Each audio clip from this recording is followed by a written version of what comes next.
नमस्कार। पॉलिटिकल पंचायत देख रहे हैं आप, आपके साथ मैं हूं हिंगलाज दान। राजस्थान में और विशेष तौर से जोधपुर संभाग में, बीकानेर संभाग में ओरण बचाओ, खेजड़ी बचाओ, पेड़ बचाओ, गोचर बचाओ, ये एक इमोशनल मुद्दा है। जब कोई मुद्दा जनता के इमोशन से जुड़ा हुआ होता है तो नेता उसका पूरा फायदा उठाने की कोशिश करते हैं, और यही वजह है कि पिछले 2-3 सालों के भीतर जो भी पार्टी विपक्ष में होती हैं, बीजेपी या कांग्रेस के नेता हो या फिर निर्दलीय नेता हो, आपने उनको खेजड़ी बचाओ, ओरण बचाओ, गोचर बचाओ के नाम पर लगातार बोलते हुए देखा होगा। मुझे लगा कि किसी विधायक के पास में सबसे बड़ी ताकत विधानसभा होती है, और विधानसभा के अंदर भी अगर आप सत्ता में नहीं हैं तो फिर आपके पास सबसे बड़ी ताकत अगर कुछ है तो प्रश्नकाल में सवालों के जरिए सत्ता से जवाब मांगना। क्योंकि जब आप दूसरे नियमों के तहत 131, 195, ध्यान आकर्षण प्रस्ताव, ऐसे मसलों के जरिए जब आप विधानसभा के अंदर बोलते हैं तो आप अपनी राय रख करके निकल जाते हैं। सत्ता का जवाब देने की जवाबदेही वहां पर नहीं बनती है, लेकिन जब आप प्रश्न उठाते हैं तो प्रश्नों का सत्ता को जवाब देना पड़ता है। मुझे लगा कि एक लिटमस टेस्ट के तौर पर बाड़मेर और जैसलमेर से आने वाले विधायक, चाहे वो भाजपा के हों, चाहे वो कांग्रेस के हो या फिर वो निर्दलीय हो, उन्होंने विधानसभा के भीतर इस सरकार, विशेष तौर से जो 2023 के दिसंबर में बनी है, और इसके जो 4-5 विधानसभा के सत्र हुए हैं, उसमें कितने सवाल ओरण, गोचर और खिजड़ी बचाओ को लेकर के उठाए हैं, कितने सवाल वन विभाग से जुड़े हुए हैं, कितने सवाल इस मूल मुद्दे के ऊपर रहे जो इस इलाके की जनभावनाओं से जुड़ा हुआ है। आंकड़े चौंकाने वाले थे, आंकड़े आपको निराश करने वाले थे, आंकड़े आपको हताश करने वाले थे, और आंकड़े राजनीति के असली चरित्र को उजागर करने वाले थे। मैं एक एक नेता से जुड़े सवाल बताऊंगा कि किसने कितने सवाल उठाए। बाड़मेर के 7 विधायक और जैसलमेर के 2 विधायक, 9 विधायकों में से किस विधायक ने विधानसभा के अंदर ओरण बचाओ, खेजड़ी बचाओ, गोचर बचाओ को लेकर के कितने सवाल पूछे। शुरुआत हम गुड़ामालानी से आने वाले के बिश्नोई से कर लेते हैं। हालांकि वो मंत्री है, लिहाजा वो सवाल उठाने के हकदार नहीं होते। उन पर एक बड़ा जिम्मा, उन्होंने बीकानेर के अंदर खेजड़ी बचाओ आंदोलन जो खत्म कराया था, उस समय यह आश्वासन दिया था कि सरकार इसी विधानसभा के अंदर, इसी विधानसभा सत्र के भीतर खेजड़ी बचाओ को लेकर के कानून लेकर के आएगी। लेकिन जब विधानसभा सत्र खत्म हो गया, जनभावनाएं सरकार के खिलाफ जाने लगी, तो विधानसभा सत्र खत्म होने के बाद में, एक दिन बाद में, ये वही नेता फिर से इकट्ठे होते हैं, आधे घंटे की बैठक करते हैं और सोशल मीडिया पर अपडेट कर लेते हैं कि हमने खेजड़ी बचाओ कानून बनाने की ड्राफ्टिंग को लेकर के, अलग अलग राज्यों में वन संरक्षण को लेकर के क्या क्या कानून बने हुए हैं, उसकी ऊपर चर्चा के लिए हमने ये बैठक की है। चलिए, के बिश्नोई मंत्री है, लिहाजा वो अपनी ही सरकार से तो सवाल कर नहीं सकते, तो उन्होंने सवाल नहीं लगाया, 0।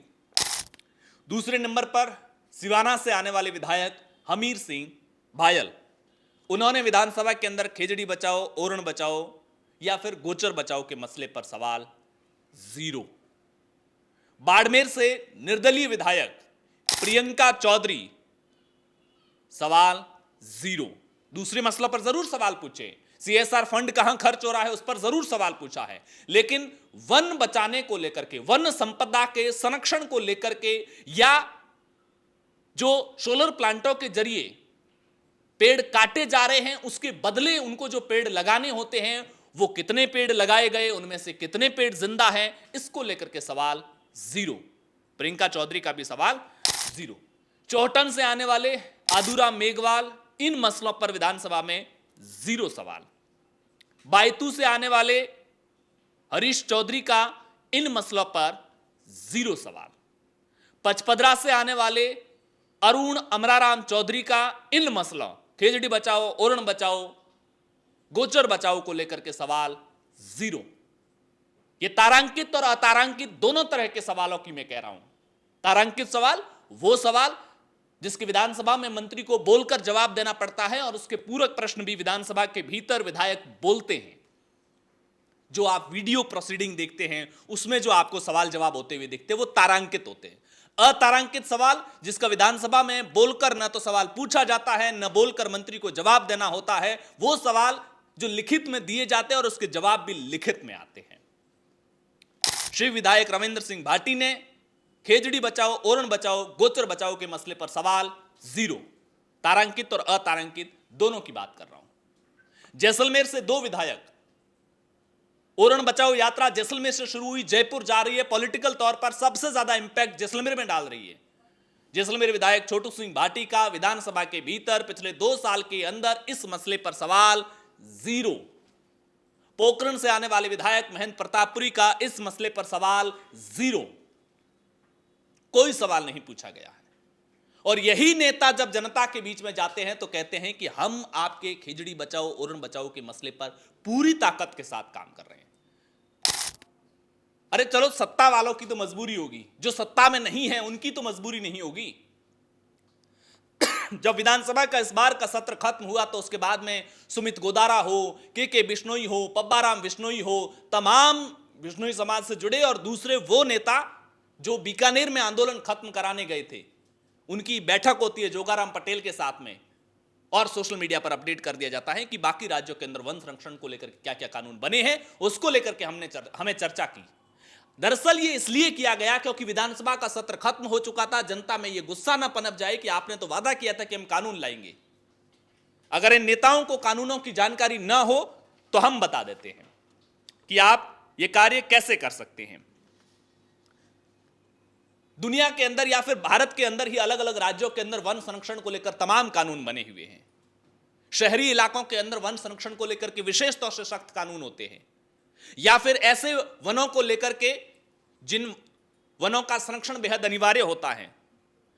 दक्षिणी राजस्थान के अंदर चंदन का वन, जैसे राजस्थान में खिजड़ी जीवन के लिए जरूरी है, वैसे चंदन वहां कमाई के लिए जरूरी पेड़ है। उसको सरकार ने चंदन के पेड़ को सरकारी संपत्ति घोषित किया है। अगर वो निजी जमीन पर है तब भी चंदन का पेड़ सरकारी संपत्ति है। और इसके तो ऊपर कर्नाटक फॉरेस्ट एक्ट 1963 और तमिलनाडु फॉरेस्ट एक्ट 1882, इन दोनों का राजस्थान सरकार अध्ययन कर दे, उसे पता चल जाएगा कि हमें क्या कानून बनाने हैं।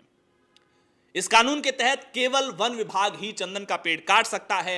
अगर किसी ने काटने की अनुमति ले रखी है तो उसको ट्रांजिट रूट की भी परमिशन होती है। ऐसा नहीं कि कोई भी कहीं से भी पेड़ काट के चंदन का ले जा सकता है, उसको पूरा रूट बताना पड़ेगा। और 3 से अगर गैर कानूनी तरीके से पेड़ काटा जाता है तो 3 से 7 साल की सजा, 25,000 से लेकर के 1 लाख तक का जुर्माना, और गाड़ी से लेकर के तमाम जो संपत्ति उसकी है जो इस पेड़ को काटने में इन्वॉल्व थी, उसको जब्त करने का अधिकार वन विभाग के पास में है। दिल्ली के अंदर Delhi preservation of tree act 1994, उसके तहत नीम के पेड़ का विशेष संरक्षण किया गया है, जिसके अंदर पूरी तरीके से नीम के पेड़ को काटने पर पाबंदी लगाई गई है। केवल 2 ही स्थितियों में नीम का पेड़ काटा जा सकता है। पहला, वो पेड़ मानवीय इंसानों के लिए खतरा पैदा हो जाए, मतलब बहुत बड़ा पेड़ हो गया है, गिरने की स्थिति में आया हुआ है, किसी दिन हादसा हो सकता है, तो उसको काटा जा सकता है। या फिर डेवलपमेंट से जुड़ा ऐसा कोई प्रोजेक्ट हो जिसके तहत उस पेड़ को काटना अनिवार्य हो, तो फिर उसकी परमिशन लेकर के, तब भी आप बिना परमिशन के नहीं काट सकते हैं। दूसरा, दिल्ली जैसे दूसरे देश के तमाम शहरों के अंदर, कस्बों के अंदर ट्री अथॉरिटी का गठन किया गया है, जो वहां पर पेड़ों की गणना करती है, जैसे जनगणना होती है। अगर पिछली जनगणना से इस बार जनगणना में आंकड़े अगर ऊपर नीचे होते हैं तो सरकार सचेत होती है ना। वैसे पेड़ अगर पिछली बार ज्यादा थे और वो कटे हैं, अगर कटे तो कहां का पेड़ कटा और कहां का पेड़ नहीं कटा तो फिर उसकी जांच होती है कि इतने पेड़ कहां गायब हो गए हैं। पेड़ों की गणना होती है, और अगर गैर कानूनी तरीके से पेड़ काटा जाता है तो 1 साल तक की सजा और आर्थिक रूप से जुर्माना भी लगाया जाता है। और राजस्थान के अंदर भी कानून है। सरकार अगर चाहे तो राजस्थान सरकार का जो राजस्थान फॉरेस्ट एक्ट 1953 है, उसके तहत भी कानून बना सकती है, क्योंकि इसी कानून की 4 धाराएं अगर पढ़ ले तो इन मंत्रियों को यह समझ में आ जाएगा कि हमें करना क्या है। क्योंकि इस कानून के तहत जो पेड़ आरक्षित वन, संरक्षित वन और अवर्गीकृत वन, जो 3 कैटेगरी में बांटे गए हैं, तो राजस्थान फॉरेस्ट एक्ट 1953 की धारा 3 राज्य सरकार को यह अधिकार देती है कि वो किसी भी वन को आरक्षित वन की श्रेणी में घोषित कर सकता है। और फिर धारा 7 के अंदर वो ये तय कर सकता है कि अगर किसी इलाके के वन को आरक्षित वन घोषित कर दिया है तो फिर वहां पर स्थानीय लोगों के क्या अधिकार रहेंगे। अगर राजस्थान सरकार चाहे तो बाड़मेर, जैसलमेर, बीकानेर जैसे इलाकों में सरकारी और गोचर जमीनों पर उपलब्ध तमाम वन को आरक्षित वन घोषित कर सकती है, जहां सिर्फ और सिर्फ पशु चराई का परमिशन दी जाए। इसके अलावा खनन से लेकर के तमाम पेड़ कटाई से लेकर प्रतिबंध लग जाता है और बेहद सख्त कानून है राजस्थान का अपना, अगर अप्लाई करना चाहे तो। लेकिन उसके लिए आपको बाड़मेर, जैसलमेर, बीकानेर के इस इलाके के इन वनों को आरक्षित वन घोषित करना पड़ेगा। चलो आप मानते हैं कि आरक्षित वन घोषित करने से कई दूसरे नुकसान होंगे, फिर वहां पर दूसरे कई प्रोजेक्ट्स है उस विकास के कार्यों के आड़े आ जाएंगे, तो आप आरक्षित में मत कीजिए। लेकिन इसी कानून की धारा 29 जो आपको संरक्षित वन घोषित करने का अधिकार देती है, संरक्षित वन आरक्षित वन से थोड़े से लचीले कानून होते हैं, जहां स्थानीय जरूरतों के हिसाब से लोगों को छूट दी जाती है और उस वन के संरक्षण के लिए सख्ती भी की जाती है। धारा 29 के तहत संरक्षित वन घोषित किया जा सकता है और धारा 32 के तहत नियम बनाए जा सकते हैं कि पेड़ों को काटा नहीं जा सकता है, उस जमीन को साफ भी नहीं किया जा सकता, क्योंकि जब जमीन सफाई के नाम पर भी है ना, छोटे छोटे पेड़ काट दिए जाते हैं, तो ओरण, गोचर या सरकार की खाली पड़ी जमीनों पर सफाई की जरूरत ही कहां है। वहां पर आग नहीं लगाई जा सकती, वहां पर माइनिंग नहीं की जा सकती है। अगर राजस्थान फॉरेस्ट एक्ट 1953 की ये 4 धाराएं, धारा 3, धारा 7, धारा 29 और धारा 32, अगर राजस्थान सरकार के ये मंत्री जो सोशल मीडिया पर फोटोज डाल रहे हैं वो पढ़ ले तो शायद उनको समझ में आ जाएगा कि ये कानून कैसे बनना चाहिए।